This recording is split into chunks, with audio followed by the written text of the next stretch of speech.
Morning. Hello. അപ്പോൾ ഇന്ന് എനിക്കൊരു ഓഫ് ഡേ ആണ്. പക്ഷേ ഭയങ്കര ധൃതി പിടിച്ചൊരു ദിവസമാണ്. അപ്പോൾ കുറച്ച് കുക്കിംഗ് പരിപാടികളുണ്ട്. അപ്പോൾ ഇന്നത്തെ നമ്മുടെ സ്പെഷ്യൽ എന്ന് പറയുന്നത് പോർക്കും പിന്നെ സാമ്പാറും. ഇത് കഴിഞ്ഞിട്ട് എനിക്കൊരു സ്ഥലം വരെ പോകാനുണ്ട്, ഒരാളെ പിക്ക് ചെയ്യാനായിട്ടാണ്. അത് ആരാണെന്ന് നിങ്ങൾക്ക് അടുത്ത വീഡിയോ കാണുമ്പോൾ മനസ്സിലാവും. അപ്പോൾ ഞാൻ വെച്ചു അതിന് വേണ്ടിയിട്ട് കുറച്ച് കുക്ക് ചെയ്ത് വെക്കാമെന്ന് വിചാരിച്ചു. ആ പരിപാടി അങ്ങോട്ട് കഴിഞ്ഞാൽ പിന്നെ സുഖമായല്ലോ.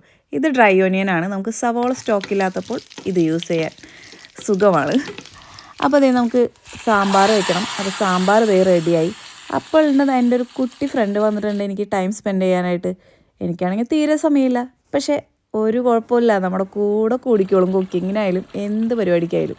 അപ്പോൾ ദേ ഞങ്ങൾ രണ്ടുപേരും കൂടി പോർക്ക് ആയിക്കൊണ്ടിരിക്കണു. പോർക്ക് ആയി. അത് കഴിഞ്ഞിട്ട് നാളെ നമ്മൾ ബ്രേക്ക്ഫാസ്റ്റിനുള്ള ഉഴുന്നൊക്കെ ഒന്ന് അരച്ച് വെക്കാമെന്ന് വിചാരിച്ചു. അപ്പോൾ അതൊക്കെ ഞങ്ങൾ ഒരുമിച്ചായിട്ടാണ് ചെയ്തത്. ഒരു കുഴപ്പമില്ല, നമ്മുടെ കൂടെ കൂടിക്കോളും. അത് കഴിഞ്ഞ് പിന്നെ ഞങ്ങൾക്ക് രണ്ടുപേർക്കും കുറച്ച് നേരം ഞങ്ങളുടെ സമയം ഞങ്ങളിങ്ങനെ സ്പെൻഡ് ചെയ്ത് എൻജോയ് ചെയ്തു.